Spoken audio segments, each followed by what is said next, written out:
तो हेलो बच्चों, स्वागत है आप लोगों का हमारे चैनल में पढ़ाई वाला में। तो मेरा नाम है महबूब त्रिपाठी और मैं आप लोगों का स्वागत करता हूँ अपने चैनल में।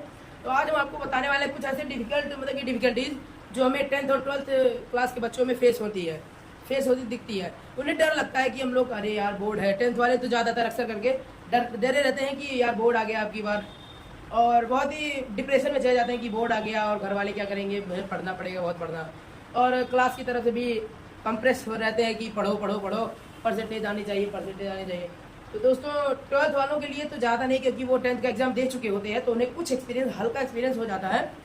लेकिन जो 10th वाले वो तो फ्रेशर्स होते हैं। जैसे IIT कॉलेज में कोई फ्रेशर चला गया तो उसे डर रहती है कि रैगिंग कराएंगे, या IIT में या मेडिकल में ऐसे होते हैं, इंजीनियरिंग में तो ऐसे ही डर होते हैं कि रैगिंग कराएंगे वो कराएंगे। तो ऐसे ही 10th वालों को भी डर रहता है कि यार बोर्ड आ गया, अब क्या करें, अब क्या होगा, एक साल बीत गया, अब बचे हैं कितने, इतने दिन बचे हैं, अब क्या करें हम लोग। तो उन लोग डर लगता है। 10th वालों को अक्सर ज़्यादा डर लगता है, जो कि अभी 9th पास होकर 10th में गए हैं और अभी इस साल बोर्ड है उन लोग का।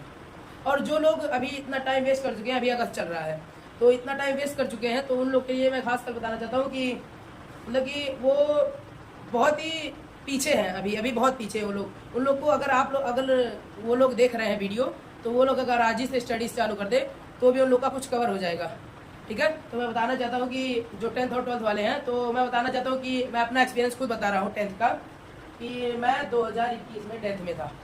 ठीक है, 2021 में 10th में था और उस साल आ गया कोरोना आ गया। 2022 में एग्जाम्स थे, बस कोरोना में शायद अक्टूबर से बंद हो गया था स्कूल 1 सितंबर अक्टूबर से बंद हो गया था।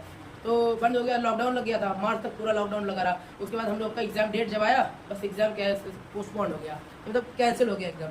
हम लोग एकदम डर गए, बाकी पढ़ाई सब वेस्ट हो जाएगी। हम लोग इतना पढ़ते थे कि क्या कहें, दिन रात मतलब 12 घंटे हम लोग पढ़ते थे। लेकिन क्या करें हम, जब एग्जाम मैं झूठ बोल रहा हूँ, 12 घंटे नहीं, तभी 6-7 घंटे हो जाते थे पूरा दिन मिला के अगर हम लोग जोड़े तो कभी कभी 12 घंटे हो जाते थे। ऐसे हम लोग पढ़ते थे। लेकिन जब एग्जाम पोस्टपोन हो गया तो हमें कुछ खुशी भी हुई और कुछ मतलब कि क्या कहें आपको, कुछ खुश भी हुआ, कुछ गम भी हुआ कि इतना पढ़े हम लोग साल भर और सब वेस्ट हो गया। तो उसके बाद कुछ शायद आए थे कि MCQ में एग्जाम्स होंगे, कि MCQ क्वेश्चंस रहेंगे। तो हम लोग उसके लिए तैयारी करने लगे, वो भी कैंसिल हो गया कोरोना की वजह से, बढ़ता ही गया कोरोना। तो फाइनली हम लोग मतलब कि पास आउट हो गए।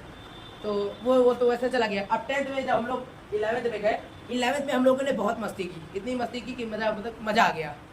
10th भी मस्ती किए, 9th भी मस्ती किए, 11th भी मस्ती किए, 12th भी मस्ती ही था। मैं बता दे रहा हूँ आप लोगों को, 12th भी मस्ती भी था, क्योंकि हम लोग के जो बैचमेट्स थे तो हम लोग बचपन से ही एक साथ थे। तो जहाँ जाते वहाँ कहीं दूसरा मतलब कि अपने पढ़ने से अलग था। कहीं जैसे मान लीजिए अब हम लोग एक स्कूल से निकल के यहाँ पे दोस्त थे हमारे, अब किसी दूसरे स्कूल में गए तो वहाँ पे नए दोस्त बनाने पड़ते हैं। पहले से दोस्त नहीं रहते तो वहाँ पे कुछ अकेलापन रहता है। लेकिन हम लोग 9th 8th से ही साथ में, तो इसीलिए कोई अलगपन नहीं लगा। हम लोग आपस में ही मस्ती करते थे, सब करते थे।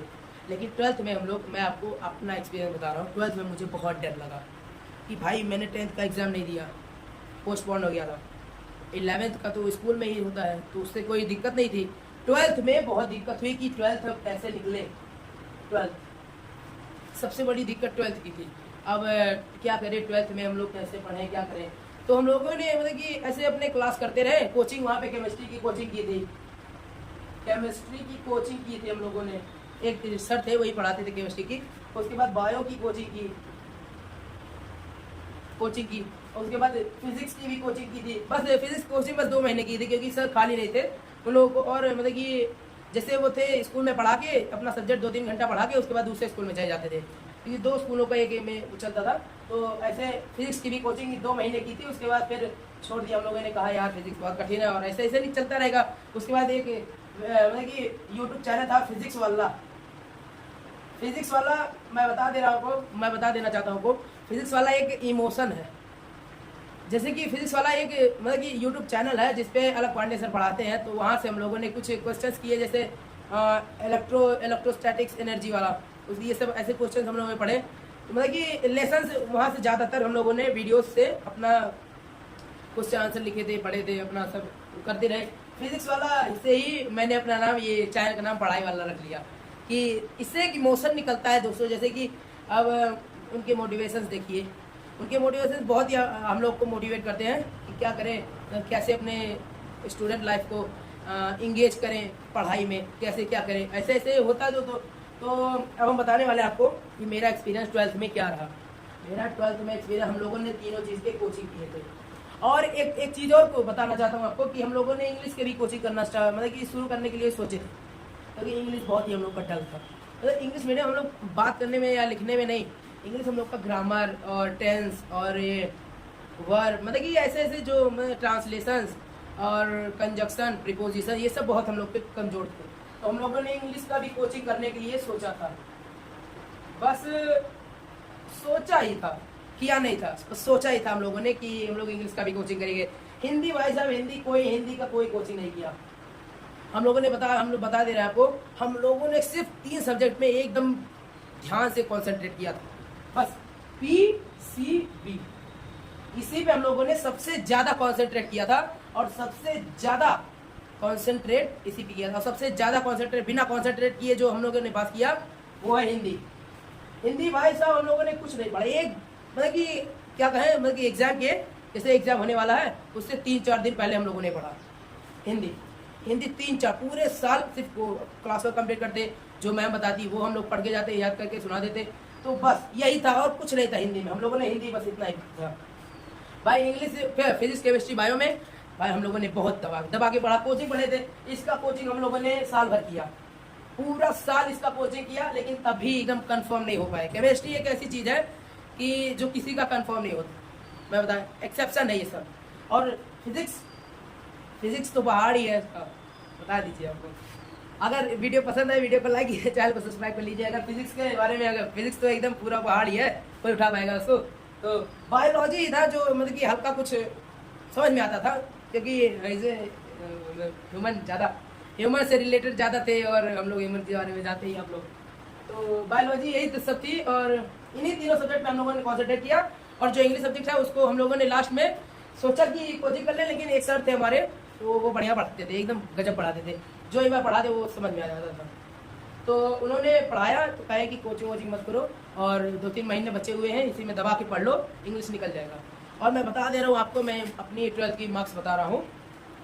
हिंदी में मैंने 88 नंबर पाए थे, 88 नंबर 100 में 88 बिना पढ़े। अब आप बताइए, बिना पढ़े 88 नंबर, आप लोग बताइए, बिना पढ़े पूरे साल 4 दिन पहले हम लोगों ने पढ़ा, 88 नंबर इसमें गेन किया। और उसके बाद मैं अपना इंग्लिश का मार्क्स बता दे रहा हूँ। इंग्लिश का मार्क्स मेरा था शायद 85 था, क्योंकि जिसमें से मेरा कुछ गलत गया था, सिर्फ पैसेज में शायद 2 क्वेश्चन गलत गए थे, और उसके बाद एक ट्रांसलेशन पूरा गलत गया था, क्योंकि ट्रांसलेशन में ज़्यादा वो नहीं था। तो मतलब कि उसमें अगर आप लोग एक गलती किए हैं तो पूरा गलत कर देते थे वो लोग, ऐसे वो क्वेश्चन देते थे। तो इंग्लिश में हमारा 85 ही गया था, बस ज़्यादा नहीं गया था, 85। और उसके बाद फिजिक्स, अब मैं आपको बता देना चाहता हूँ कि फिजिक्स इसका तो बहुत आसान होता है, PCB ज़्यादा कठिन नहीं होता, क्योंकि हम बता दें क्योंकि इसमें प्रैक्टिकल्स भी होते हैं। तो इसमें जो प्रैक्टिकल का मार्क्स है वो 30 मार्क्स इसमें निकल जाता है, प्रैक्टिकल का मार्क्स 30 मार्क्स इसमें निकल जाता है। उसके बाद बायो में भी सेम चीज़ होता है कि 30 मार्क्स प्रैक्टिकल का, ये प्रैक्टिकल मार्क्स है। और ये केमिस्ट्री में भी 30 मार्क्स, तो 30 यहाँ गेन हो गए प्रैक्टिकल में। अब बचे कितने, 70 मार्क्स इसमें बचे। अब आप बताइए 70 मार्क्स में से अगर आप लोगों ने 4-5 दिन एक सब्जेक्ट पे दे दिए, तो क्या आप 40 मार्क्स नहीं पा सकते, या 50 मार्क्स नहीं पा सकते, 55 नहीं पा सकते? अगर आप लोगों ने एक हफ्ता या 10 दिन, अगर मान लीजिए फिजिक्स में हम लोगों ने 10 दिन दे दिया, 10 डेज दे दिया, तो मैं बता दे रहा हूँ आपको, आपका 50 मार्क्स कहीं नहीं गया।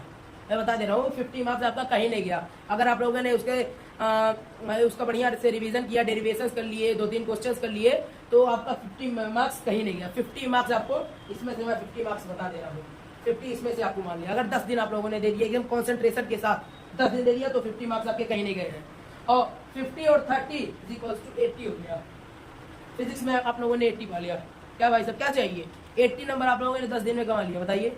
अगर आप लोगों ने कंसंट्रेशन से कर दिया, पढ़ लिया, तो 80 मार्क्स कहीं नहीं गए। उसके बाद बायो में आप लोगों ने अगर 4 से 5 दिन, एक हफ्ता अगर दे दिया आपने, तो इसका कम से कम आपका 55-60 नंबर कहीं नहीं गया।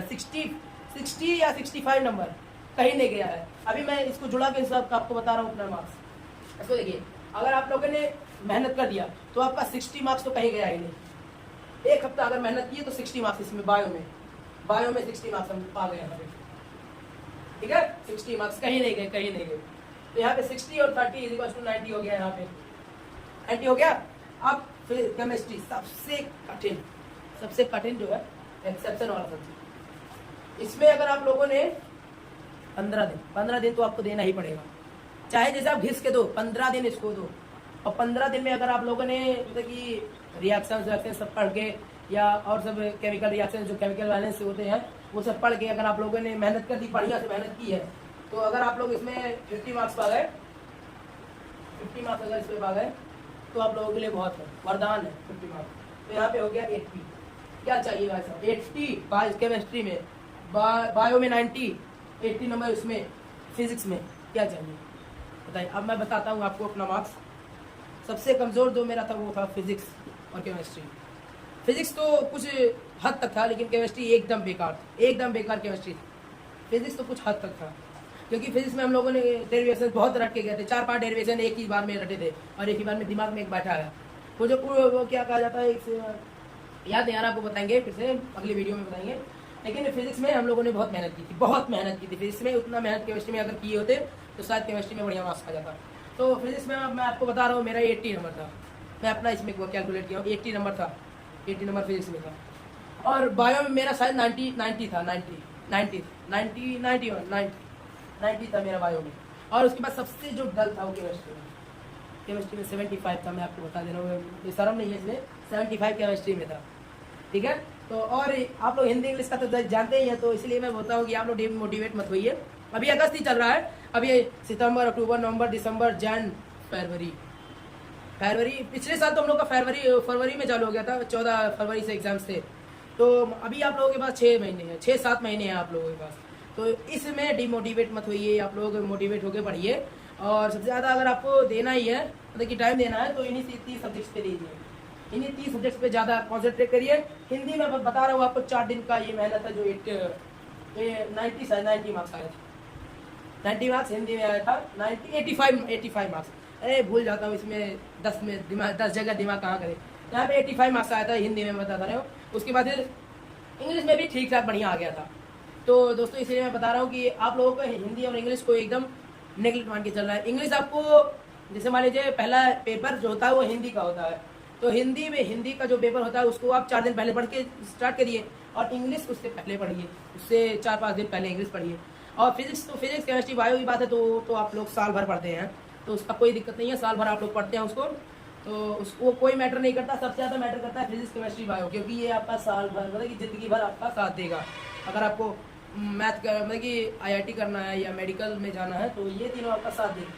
ये हिंदी और इंग्लिश का साथ तो सिर्फ 12th तक था, क्योंकि अगर आप लोगों ने SSC किया या और UPSC किया या और जिसने मतलब कि स्टाफ सिलेक्शन कमीशन और मतलब कि पुलिस की तैयारी या कोई और तैयारी करें, तो आपको हिंदी और इंग्लिश वहाँ पे मिलेगा, कंपलसरी रहता है हिंदी इंग्लिश।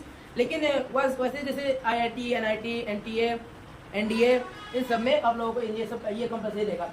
PCB और PCM ये दोनों कंपलसरी रहता है, मैं बता दे रहा हूँ आपको। तो इसीलिए दोस्तों, तो उम्मीद करता हूँ आप लोग वीडियो पसंद आई होगी, आप लोग डिमोटिवेट नहीं होंगे, आज से ही पढ़ना स्टार्ट करेंगे और अपने गार्जियंस को दिखाएंगे कि हम लोग इतना % मार्क्स ला सकते हैं।